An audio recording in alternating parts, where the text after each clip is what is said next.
안녕하세요. 교회사를 쉽고 재밌게 공부하는 시간, 교회사 싹쓸이 시간입니다. 오늘은 첫 번째 시간에 말씀드린 대로 초대 교회사에 대해서 함께 공부해 보도록 하겠습니다.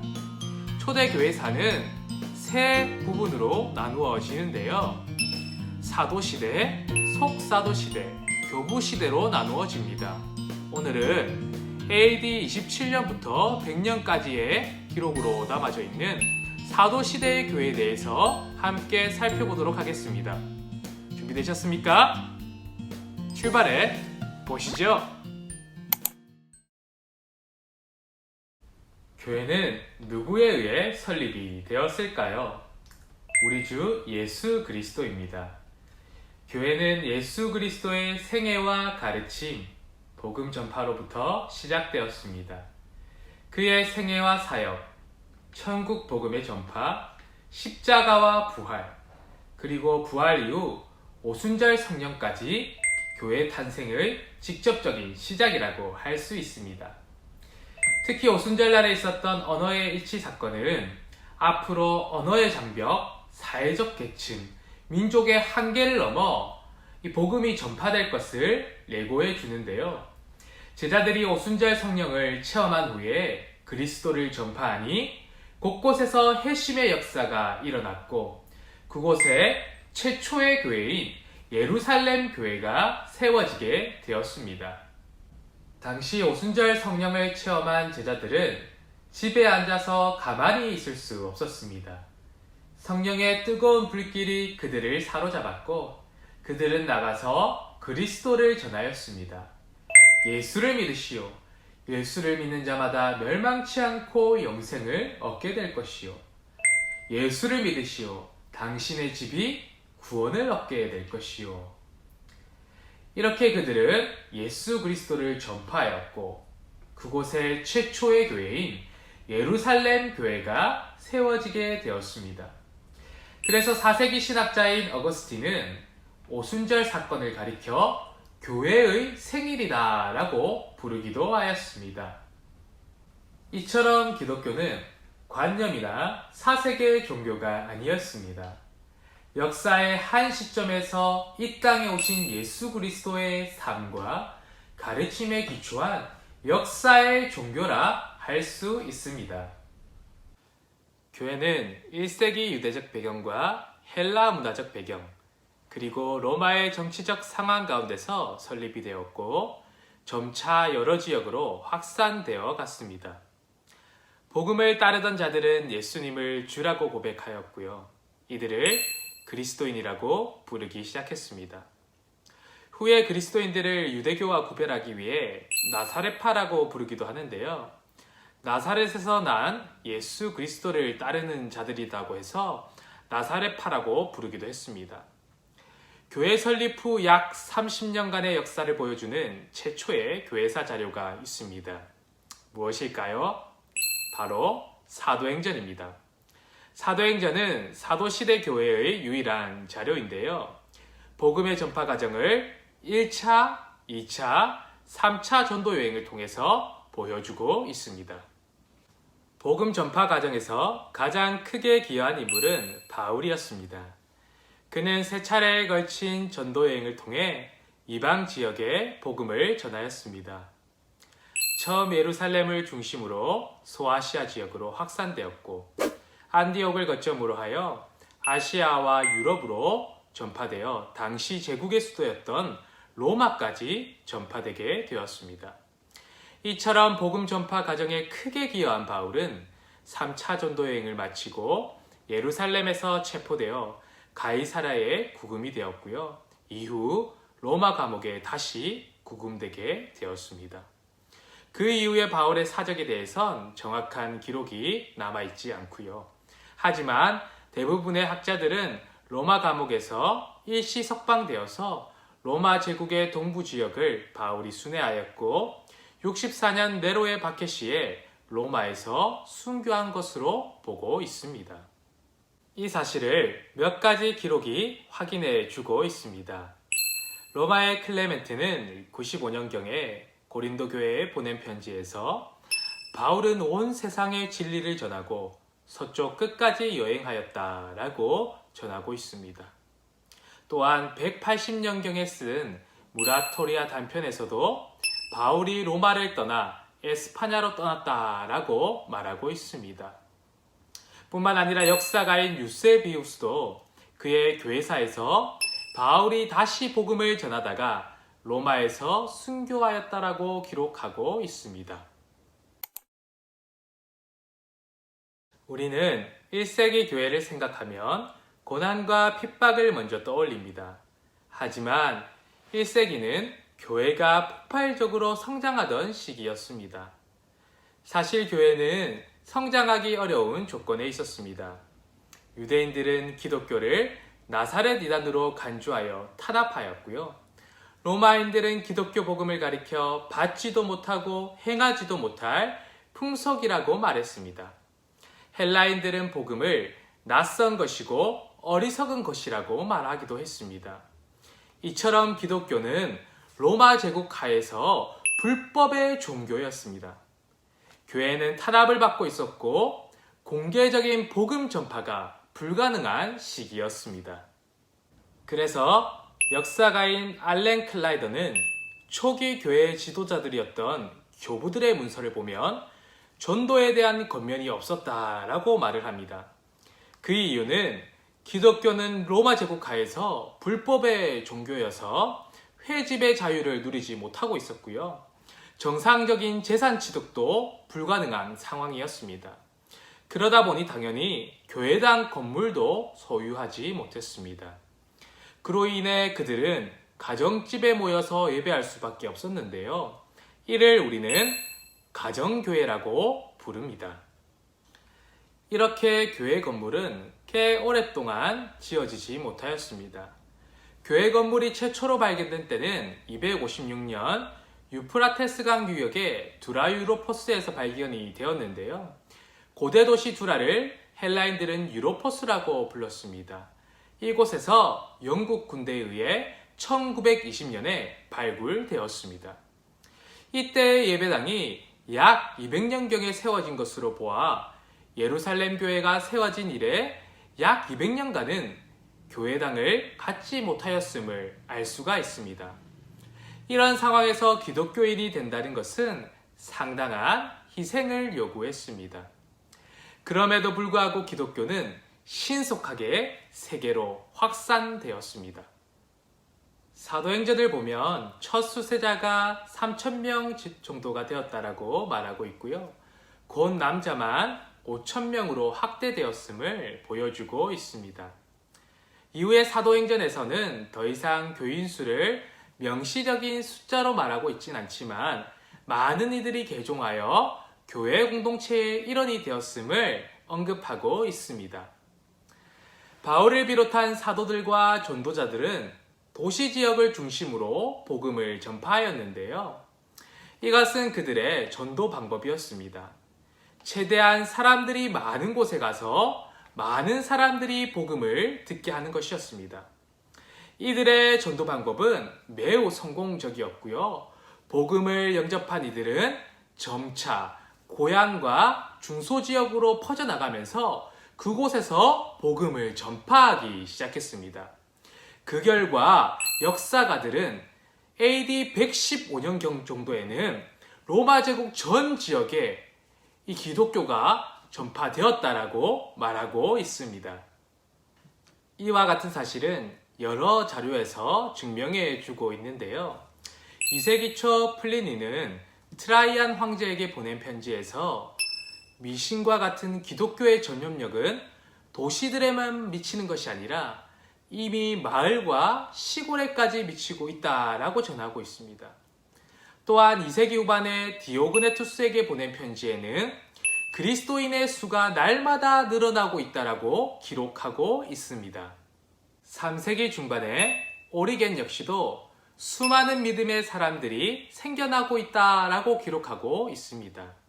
이렇게 볼 때 기독교는 넓은 지역으로 전파되었음을 알 수 있습니다. 그렇다면 박해라고 하는 불리한 요건에서도 어떻게 기독교는 성장하고 발전할 수 있었을까요? 첫째, 하나님의 섭리라고 할 수 있습니다. 오리겐은 이런 견해를 피력하였습니다. 하나님께서는 당신의 가르침을 받아들일 수 있도록 모든 민족들을 준비시키셨습니다. 모든 민족들이 로마의 한 황제의 지배를 받도록 하셨습니다. 그래서 예수께서 가서 모든 민족을 가르치라고 하신 예수님의 분부를 사도들이 실천하는데 큰 장애가 되지 않도록 하셨습니다.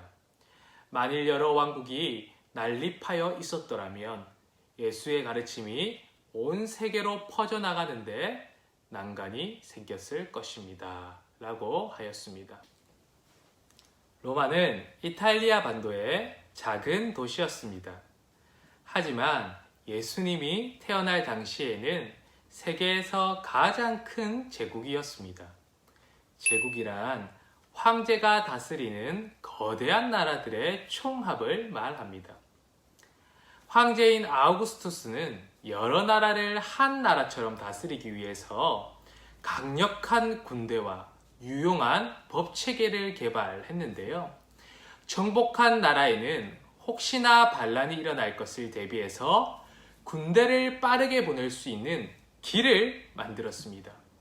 이렇게 만들어진 길이 바로 비아 로마나입니다. 이 길은 비 오는 날에도 마차가 잘 달릴 수 있게 만들어졌는데요. 지금으로 치자면 고속도로와 같은 것입니다.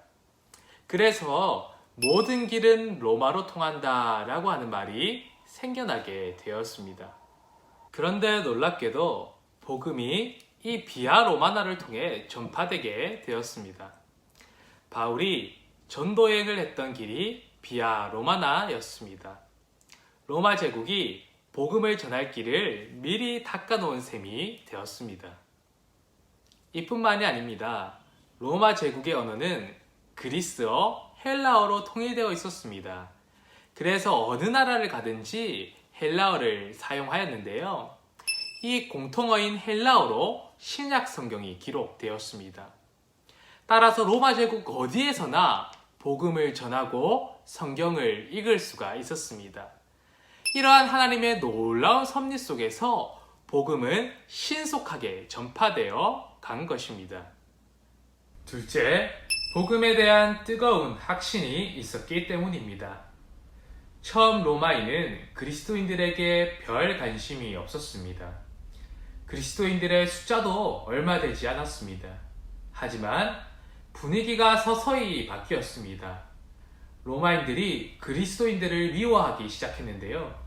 그 이유는 그리스도인들이 자기들과 달랐기 때문입니다.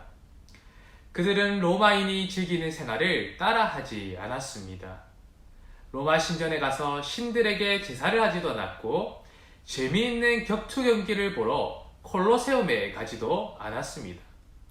로마의 원형 경기장인 콜로세움에는 때마다 흥미로운 경기가 벌어졌습니다. 짐승들끼리 싸움을 붙이기도 하였고 짐승과 사람이 싸우기도 하였습니다. 그러나 뭐니뭐니 해도 가장 인기가 많았던 것은 사람과 사람이 피를 흘리며 싸우는 격투 경기였습니다. 이 격투 경기를 벌이기 위해 로마인들은 검투사를 세웠습니다. 검투사는 경기장 안에서 상대를 잔인하게 죽여도 되었습니다.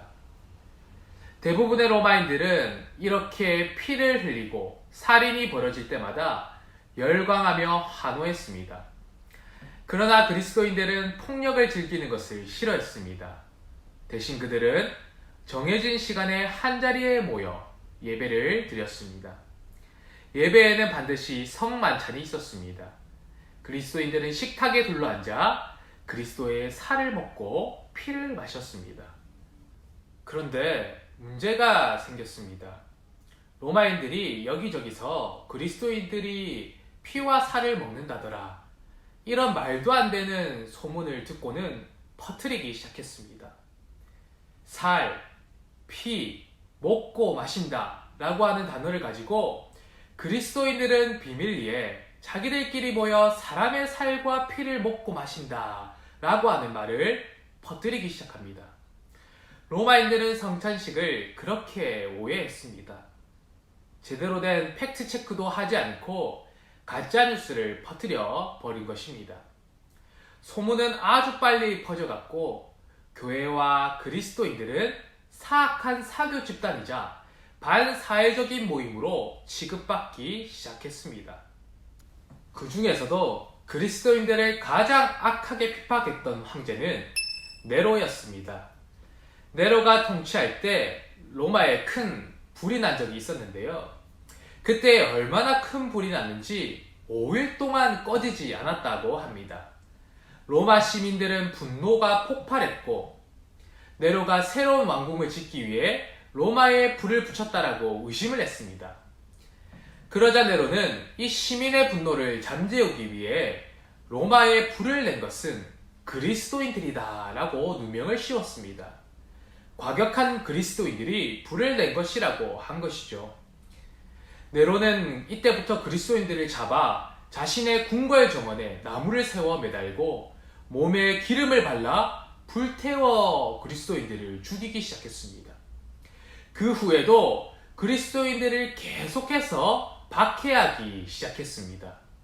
대표적인 이 이야기를 몇 가지 들려드리겠습니다. 안디옥의 감독인 이그나티우스라고 하는 자가 있었습니다. 하루는 로마의 황제 트라이아누스가 안디옥의 감독이었던 이그나티우스를 불렀습니다. 그리고 그에게 자신을 신으로 인정할 것을 강요했습니다. 그러자 이그나티우스는 황제에게 담대하게 말했습니다. 황제여, 저는 두 주인을 섬길 수 없습니다. 하나님도 섬기고 황제인 트라이아누스 당신도 주인으로 섬길 수 없습니다. 그렇게 그는 쇠사슬에 묶여 로마로 끌려가게 되었습니다. 그리고 주후 108년 콜로세움에서 많은 사람들이 보는 앞에서 사자의 밥이 되고 말았습니다. 그는 죽기 전에 하늘 향해 이렇게 기도했다고 합니다. 저는 이제야 비로소 예수님의 제자가 되기 시작합니다. 보이는 것이든 보이지 않는 것이든 어떤 것이든지 예수 그리스도에게로 가는 나의 길을 방해하지 마십시오. 불이여 오소서, 십자가여 오소서. 야수들과 싸워 뼈들이 뭉그러지고 팔 다리가 떨어지고 나의 온몸이 부서질 것입니다. 사탄의 잔인한 고문이여 오시오. 다만 내가 예수 그리스도에게 이르게 하시오. 이렇게 이그나티우스는 하늘을 향해 마지막으로 기도했다고 합니다. 서머나엘 폴리갑 역시 그랬습니다. 폴리갑은 서머나엘 감독이었는데요. 역사가들은 그를 요한계시록 2장 8절에 나오는 서머나 교회의 사자라고 말하기도 합니다.